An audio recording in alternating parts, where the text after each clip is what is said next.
Everyone, welcome to channel ई पाठशाला, जहां मैं वर्तिका आज आपको बताने वाली हूं धारा 370 और 35A के बारे में।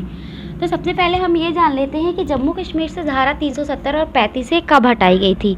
तो यह धारा 5 अगस्त 2019 को जम्मू कश्मीर से हटा दी गई थी। तो अब हम जानते हैं कि इस धारा में ऐसा क्या था जो इसको हटाने की ज़रूरत पड़ी।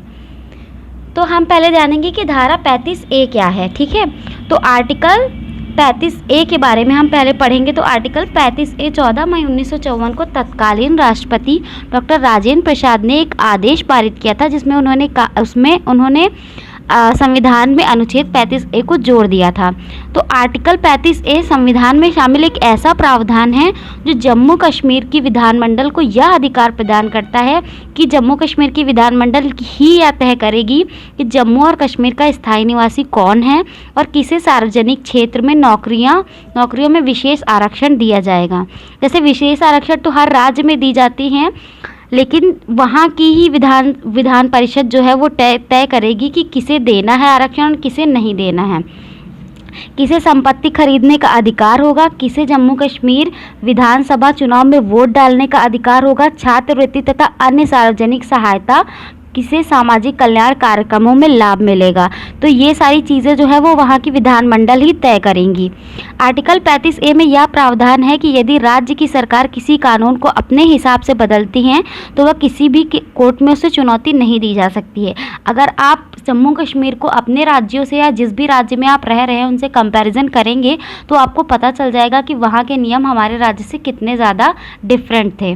तो अब हम जानते हैं कि धारा 370 क्या थी। तो धारा 370 भारतीय संविधान का एक विशेष अनुच्छेद यानी एक धारा है जो जम्मू कश्मीर को अन्य राज्यों के मुकाबले विशेष अधिकार प्रदान करती है। तो अब हमें ये भी जानना ज़रूरी है कि 370 में आखिर ऐसे कौन से विशेष अधिकार थे जो उस समय जम्मू कश्मीर को प्राप्त थे। तो अनुच्छेद 370 के प्रावधानों के अनुसार संसद को जम्मू कश्मीर के रक्षा, विदेश मामले और संचार के विषय में कानून बनाने का अधिकार था, लेकिन किसी अन्य विषय से संबंधित कानून को लागू करवाने के लिए केंद्र को राज्य सरकार की मंजूरी चाहिए थी। अगर केंद्र सरकार इन तीनों मुद्दों को छोड़कर अगर किसी अन्य चीज़ पर कानून बनाना चाहती है तो उसे राज्य सरकार की अनुमति लेनी होगी।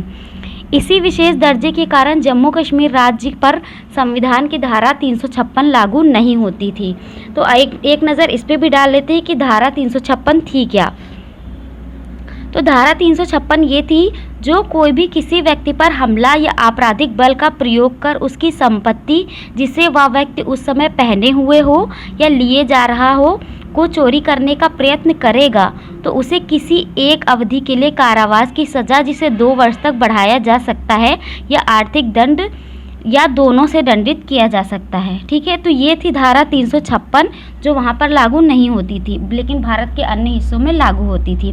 राष्ट्रपति के पास राज्य के संविधान को बर्खास्त करने का अधिकार नहीं था, जबकि हर राज्यों के लिए राष्ट्रपति के ऐसे नियम हैं कि वो किसी भी राज्य के संविधान को बर्खास्त कर सकता है। 1976 का शहरी भूमि कानून राज्य पर लागू नहीं होता है। भारत के दूसरे राज्य के लोग जम्मू कश्मीर में ज़मीन नहीं खरीद सकते थे। भारतीय संविधान की धारा 360 के तहत देश में वित्तीय आपातकाल लगाने का प्रावधान है, लेकिन यह जम्मू कश्मीर पर लागू नहीं होता था। मतलब वित्तीय आपातकाल अगर भारत में हर जगह लागू किया जा सकता है, परंतु उस समय यह जम्मू कश्मीर में लागू नहीं किया जा सकता था। आप जानते हैं और कुछ महत्वपूर्ण चीज़ें। धारा 370 के तहत कुछ विशेष अधिकार कश्मीर की जनता को मिले हुए थे। इस धारा की वजह से कश्मीर में RTI, राइट टू इन्फॉर्मेशन और कैग जैसे कानून लागू नहीं होते थे। तो एक नज़र हम कैग पर भी डाल देते हैं कि कैग किसे कहते हैं। तो कैग को भारत के नियंत्रक और महालेखा परीक्षक एक स्वतंत्र संस्था के रूप में कार्य करते हैं और इस पर सरकार का नियंत्रण नहीं होता है। भारत के नियंत्रण और महालेखा परीक्षक की नियुक्ति राष्ट्रपति द्वारा की जाती है। नियंत्रक और महालेखा परीक्षक ही भारतीय लेखा परीक्षा और लेखा सेवा का भी मुखिया होता है। तो कैग जैसा कानून वहाँ पर जब लागू ही नहीं होता था, तो जो ये बात मैंने पहले मेंशन की है नियंत्रक और महालेखा परीक्षक के बारे में, ये वहाँ लागू नहीं होती थी। जम्मू कश्मीर के नागरिकों के पास दोहरी नागरिकता नहीं होती थी।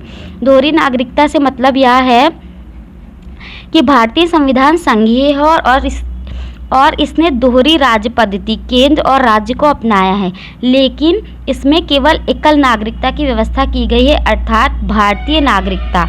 यहाँ राज्यों के लिए कोई पृथक नागरिकता की व्यवस्था नहीं है। जैसे कि अन्य देशों में हम देखते हैं कि अमेरिका और स्विट्जरलैंड जैसे देशों में दोहरी नागरिकता है। कहने का मतलब है वो राज्य के भी नागरिक हैं और भारत के भी नागरिक हैं, परंतु हमारे भारत में सिर्फ भारत की नागरिकता होती है, यानी कि इकहरी नागरिकता। तो जम्मू कश्मीर के नागरिकों के पास दोहरी नागरिकता होती थी, मतलब वो जम्मू कश्मीर के नागरिक भी होते थे और भारत के नागरिक भी होते थे। जम्मू कश्मीर का अलग राष्ट्रध्वज था। जम्मू कश्मीर की विधानसभा का कार्यकाल 6 वर्षों का होता था। आमतौर पर हम देखते हैं कि सभी राज्यों की विधानसभाओं का जो कार्यकाल होता है वो 5 वर्ष का होता है, जबकि भारत की अन्य राज्यों का विधान 5 साल का होता है, जैसे कि मैं पहले बता चुकी हूँ। जम्मू कश्मीर के अंदर भारत के राष्ट्रीय ध्वज या राष्ट्रीय प्रतीकों का अपमान अपराध नहीं होता था। तो आप सभी ये कॉमन सी बात तो जानते ही होंगे कि हमारे देश में भारत का राष्ट्रध्वज या राष्ट्रीय प्रतीकों का अपमान करना एक सबसे बड़ा अपराध होता है। अगला पॉइंट है, भारत के उच्चतम न्यायालय के आदेश जम्मू कश्मीर के अंदर मान्य नहीं थे। मतलब हमारे देश का जो सुप्रीम कोर्ट है, अगर वो कोई आदेश देता है तो वो जम्मू कश्मीर के अंदर मान्य नहीं थे। भारत की संसद को जम्मू कश्मीर के संबंध में सीमित क्षेत्र में कानून बना सकती थी। जम्मू कश्मीर की कोई महिला यदि भारत के किसी अन्य राज्य के व्यक्ति से विवाह कर ले तो उस महिला की नागरिकता समाप्त हो जाती है। कहने का मतलब है कि अगर जम्मू कश्मीर में रहने वाली महिला किसी अन्य राज्य के पुरुष से विवाह करती है तो उस महिला की अपनी जम्मू कश्मीर की जो नागरिकता है वो समाप्त हो जाती है। इसके विपरीत यदि वह पाकिस्तान के किसी व्यक्ति से विवाह कर लेती है तो उस पाकिस्तान के व्यक्ति को भी जम्मू कश्मीर की नागरिकता मिल जाएगी। तो इन सभी तर्कों के आधार पर हम ये कह सकते हैं कि जम्मू कश्मीर को अनुच्छेद 35A और अनुच्छेद 370 के कारण बहुत से विशेष अधिकार मिले हुए थे, जिससे ऐसा लगता है कि भारत के अंदर ही एक भारत मौजूद है जिसे अपना अलग संविधान, नागरिकता और राष्ट्रीय झंडा फहराने का अधिकार है। ऐसी स्थिति भारत की एकता और अखंडता के लिए बहुत बड़ा खतरा है। आप अगर स्वयं से सोचने की कोशिश करेंगे तो आप भी यहाँ तक ये बात कह सकते हैं कि जिस राज्य में भारत का राष्ट्रीय ध्वज और राष्ट्रीय प्रतीकों का करने का अपमान प्राप्त है, जिसे अपना झंडा अलग करने का अधिकार है, तो वो राज्य एक तरीके से कह सकते हैं कि भारत के अंदर दूसरे भारत के रूप में है। और हमारी भारत की ताकत भी तभी है जब हमारी भारत में एकता होगी। अब हम ये देखेंगे कि जम्मू कश्मीर का विलय भारत में कैसे हुआ था। तो 1947 में विभाजन के समय जब जम्मू कश्मीर को भारतीय संघ में शामिल करने की प्रक्रिया शुरू हुई, तब जम्मू कश्मीर के जो राजा हरी सिंह थे वह स्वतंत्र रहना चाहते थे। कहने का मतलब है जब भारत और पाकिस्तान का पार्टीशन हो रहा था तो जम्मू कश्मीर के जो राजा हरी सिंह थे उनका कहना था कि मैं ना पाकिस्तान में मिलना चाहता हूँ ना मैं भारत में मिलना चाहता हूँ, मैं स्वतंत्र रहना चाहता हूँ। इसी दौरान पाकिस्तानी समर्थित कबायलियों ने वहाँ आक्रमण कर दिया, जिसके बाद उन्होंने भारत में विलय के लिए सहमति दे दी थी। जब उन्होंने देखा कि पाकिस्तान जम्मू कश्मीर पर हावी हो रहा है तो उन्होंने इसकी अनुमति दे दी कि मुझे भारत में विलय कर लिया जाए। तो उस समय फिर किसी शर्तों के आधार पर ही जम्मू कश्मीर को भारत में मिलाया गया था, तो उस समय पर धारा 370 बनाई गई। उस समय की आपातकाल स्थिति के मद्देनज़र कश्मीर का भारत में विलय करने का संवैधानिक प्रक्रिया पूरी करने का समय नहीं था, इसलिए संघीय संविधान सभा में गोपाल स्वामी अयंगर ने धारा 306A का प्रारूप पेश किया। यही बाद में 370 बनी, जिसके तहत जम्मू कश्मीर को अन्य राज्यों से अलग अधिकार मिले हैं। 1951 में राज्य को संविधान सभा की अलग से बुलाने की अनुमति दी गई। नवंबर 1956 में राज्य के संविधान का कार्य पूरा हुआ। 26 जनवरी 1957 को राज्य में विशेष संविधान लागू कर दिया गया। विशेष संविधान से यहाँ तात्पर्य है कि धारा 370 और 35A लागू कर दी गई। अब हम देखते हैं कि जब 5 अगस्त 2019 को वहाँ से 370 और धारा 35A को हटाया गया तो जम्मू कश्मीर में क्या क्या बदलाव हुए। तो आइए एक नज़र डालते हैं कि बदलाव। जम्मू कश्मीर 2 भागों में विभाजित कर दिया गया, जम्मू कश्मीर और लद्दाख। अब ये 2 अलग अलग केंद्र शासित प्रदेश होंगे। जैसा कि आप यहाँ चित्र में देख सकते हैं कि पहले वहाँ जम्मू और कश्मीर एक स्टेट था, लेकिन अब 2 यूनियन टेरिटरीज हो गए हैं, मतलब जम्मू एंड कश्मीर और लद्दाख। जम्मू कश्मीर में विधानसभा होगी लेकिन लद्दाख में विधानसभा नहीं होगी। जम्मू कश्मीर का अलग संविधान रद्द हो गया, अब वहाँ भारत का संविधान लागू होगा। जम्मू कश्मीर का अलग झंडा भी नहीं होगा। जम्मू कश्मीर में स्थानीय लोगों की दोहरी नागरिकता समाप्त हो जाएगी। जम्मू कश्मीर में सरकार का कार्यकाल अब 6 नहीं बल्कि 5 साल का होगा। एक पॉइंट यहाँ पर यह भी है, जम्मू कश्मीर में लेकिन लद्दाख का कोई स्थानीय, जम्मू कश्मीर की राज्य सरकार बनेगी लेकिन लद्दाख की कोई स्थानीय सरकार नहीं होगी।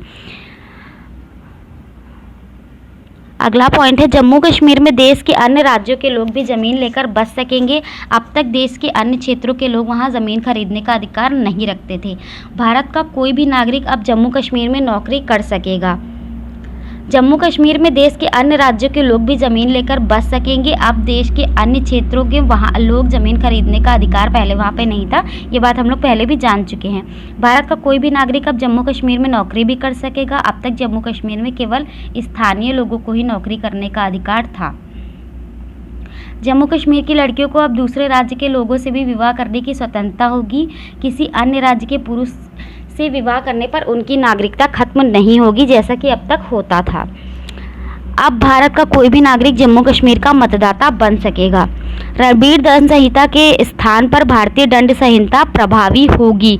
तो यहाँ पे एक वर्ड है रणबीर दंड संहिता, तो इसके बारे में हम एक नज़र डाल देते हैं। रणबीर दंड संहिता भारत के जम्मू कश्मीर राज्य में लागू है। इसे रणबीर आचार्य संहिता भी कहा जाता है। भारतीय संविधान की धारा 370 के मुताबिक जम्मू कश्मीर राज्य में भारतीय दंड संहिता का इस्तेमाल नहीं किया जा सकता। यहाँ केवल रणबीर दंड संहिता का ही प्रयोग होता है। तो अब वहाँ पर भारतीय दंड संहिता प्रभावी हो गई है। नए कानून या नए कानूनों में होने वाले बदलाव स्वतः जम्मू कश्मीर में भी लागू हो जाएंगे। कहने का मतलब है कि जब सुप्रीम कोर्ट हमारे यहाँ कोई ऑर्डर देता था तो हम ये कहते थे जम्मू कश्मीर को छोड़कर या पूरे भारत में लागू होंगे, परंतु अब यह नहीं होगा। अब अनुच्छेद 370 का केवल खंड 1 लागू रहेगा, शेष खंड समाप्त कर दिए गए हैं। खंड 1 भी राष्ट्रपति द्वारा लागू किया गया है। तो हम ये भी देख लें कि जो यहाँ खंड 1 लागू है उस खंड 1 में है क्या। 370 के खंड 1 में यह प्रावधान है कि जम्मू और कश्मीर की सरकार की सलाह करके राष्ट्रपति के आदेश से संविधान के विभिन्न अनुच्छेदों को जम्मू और कश्मीर पर लागू किया जा सकता है। संविधान में प्रदत्त इन्हीं शक्तियों का इस्तेमाल करते हुए राष्ट्रपति के आदेश से धारा 370 की तमाम धाराओं को खत्म किया गया है। अब हम एक टेबल के थ्रू यह देख लेते हैं कि पहले वहाँ की स्थिति कैसी थी और अब वहाँ की स्थिति कैसी है। जम्मू कश्मीर को विशेष अधिकार थे लेकिन अब उन्हें कोई विशेष अधिकार नहीं है। पहले वहाँ दोहरी नागरिकता थी, मतलब आप जम्मू कश्मीर और भारत दोनों के नागरिक होते थे, लेकिन अब सिर्फ आप भारत के नागरिक हैं। जम्मू कश्मीर का अलग झंडा था लेकिन अब सिर्फ तिरंगा ही उनका झंडा है। आर्टिकल 356 लागू नहीं था, अब वहाँ पर आर्टिकल 356 लागू है। अल्पसंख्यकों को कोई आरक्षण नहीं है लेकिन अब अल्पसंख्यकों को आरक्षण है। 360 का आर्थिक आपातकाल अब लागू है परंतु पहले लागू नहीं था। दूसरे राज्य के लोग जम्मू कश्मीर में कोई प्रॉपर्टी नहीं खरीद सकते थे परंतु वो प्रॉपर्टी खरीद सकते हैं। आरटीआई और कैग वहाँ पर लागू नहीं होते थे परंतु अब लागू होते हैं। विधानसभा का कार्यकाल 6 साल के लिए था लेकिन अब वहाँ पर 5 साल का कार्यकाल है। उम्मीद है आप सभी को वीडियो पसंद आया होगा। आप हमारे टेलीग्राम, फेसबुक और इंस्टा चैनल से भी जुड़ सकते हैं। धन्यवाद।